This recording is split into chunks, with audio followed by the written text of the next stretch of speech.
പ്രിയമുള്ളവരെ നമസ്കാരം. പേരാമ്പ്ര നിയമസഭാ മണ്ഡലത്തിൽ നിന്ന് ജനവിധി തേടി MLA ആയി തിരഞ്ഞെടുക്കപ്പെട്ട ഫാത്തിമ തഹലിയ ഒരു കടയുടെ ഉദ്ഘാടനവുമായിട്ട് ബന്ധപ്പെട്ട് നിലവിളക്ക് കൊളുത്തിയ വിഷയത്തെ സംബന്ധിച്ച് വലിയ വിവാദങ്ങൾ ഉണ്ടായിരിക്കുകയാണ്. വിവാദങ്ങളെന്ന് പറയുമ്പോൾ ചില ഇസ്ലാമിക സംഘടനകൾ ഫാത്തിമ തഹലിയയ്ക്ക് ചില നിർദ്ദേശങ്ങൾ നൽകിയിരിക്കുന്നു. സമസ്ത പോലുള്ള സംഘടനകൾ ഇസ്ലാമിക വിരുദ്ധമായിട്ടുള്ള ഇത്തരം ചടങ്ങുകൾ പങ്കെടുത്തുകൊണ്ട് നിലവിളക്ക് കത്തിക്കൽ തുടങ്ങിയ പരിപാടികൾ ചെയ്യാൻ പാടില്ല എന്ന താക്കീത് നൽകിയിരിക്കുന്നു.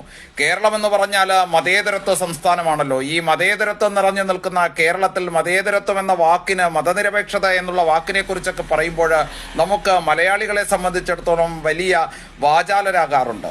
പക്ഷേ കേരളത്തിന് മതേതരത്വത്തിന് ചിലരുടെ ഇടയിലൊക്കെ ചില പരിമിതികളുണ്ട് എന്ന നാം ഇത്തരത്തിലുള്ള സംഭവങ്ങളിലൂടെ തുറന്ന് കാണുവാൻ സാധിക്കുകയാണ്.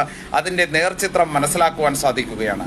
ഒരു കടയുടെ ഉദ്ഘാടനവുമായിട്ട് ബന്ധപ്പെട്ട ഒരു ജനാധിപത്യ വ്യവസ്ഥയനുസരിച്ച് തെരഞ്ഞെടുപ്പിലൂടെ വിജയിക്കപ്പെട്ട, എല്ലാവരുടെയും വോട്ട് നേടി വിജയിക്കപ്പെട്ട ഒരു MLA നിലവിളക്ക് കൊളുത്തി എന്ന് പറയുന്ന വിഷയത്തിൽ ഇത്ര കണ്ട വിപ്ലവമുണ്ടാകുവാൻ വേണ്ടിയിട്ട്, ഇത്ര കണ്ട പ്രതിഷേധമുണ്ടാകുവാൻ വേണ്ടിയിട്ട് എന്തു കാരണമാണുള്ളത്?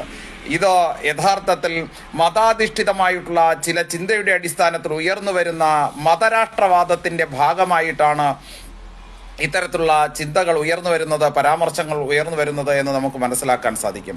അങ്ങനെ മതരാഷ്ട്രവാദമുയർത്തുന്ന സംഘടനകളൊക്കെ മതേതരത്വത്തിന്റെ മുഖംമൂടി അണിഞ്ഞാണ് ഈ തെരഞ്ഞെടുപ്പിനെ നേരിട്ടത് എന്നുള്ളതാണ് ഇത്തരത്തിലുള്ള സംഭവങ്ങൾ വിളിച്ചു പറയുന്നത്. ഈ MLA ആയിട്ടുള്ള ഫാത്തിമ തഹലിയ നയം വ്യക്തമാക്കണം. ഇവിടെ വ്യക്തമായിട്ട് അഭിപ്രായം തുറന്നു പറയുവാൻ വേണ്ടിയിട്ട് തയ്യാറാകണം. മതേതരത്വ സ്വഭാവം ഉയർത്തിപ്പിടിച്ചുകൊണ്ട്, ഈ ഭരണഘടനയെ ഉയർത്തിപ്പിടിച്ചുകൊണ്ടാണ് ഞാൻ ഈ നിയമസഭാ MLA ആയിട്ട് ഈ നിയമസഭാ തെരഞ്ഞെടുപ്പിനെ നേരിട്ട് ഈ ജനപ്രതിനിധിയായിട്ട് മുന്നോട്ട് പോകുന്നത് എങ്കിൽ കൃത്യമായിട്ടും ജനാധിപത്യ രാജ്യത്തിൽ എല്ലാ മതവിഭാഗങ്ങളുടെയും ആചാരാനുഷ്ഠാനങ്ങളെ മാനിക്കേണ്ടതായിട്ട്, എല്ലാ മതവിഭാഗങ്ങളുടെയും ആചാരാനുഷ്ഠാനങ്ങളെ ബഹുമാനിച്ചുകൊണ്ട് അംഗീകരിച്ചുകൊണ്ട് മുന്നോട്ട് പോകേണ്ടതായിട്ടുള്ള ധാർമ്മിക ഉത്തരവാദിത്വമുണ്ട്. അതുകൊണ്ട് തന്നെ ഇത്തരത്തിലുള്ള ചടങ്ങുകളിൽ എല്ലാ മതവിഭാഗത്തെയും ഉൾപ്പെടുത്തിക്കൊണ്ട് പോകുവാൻ മാത്രമേ സാധിക്കുകയുള്ളൂ എന്ന് തുറന്ന് പ്രഖ്യാപിക്കുവാൻ സാധിക്കണം.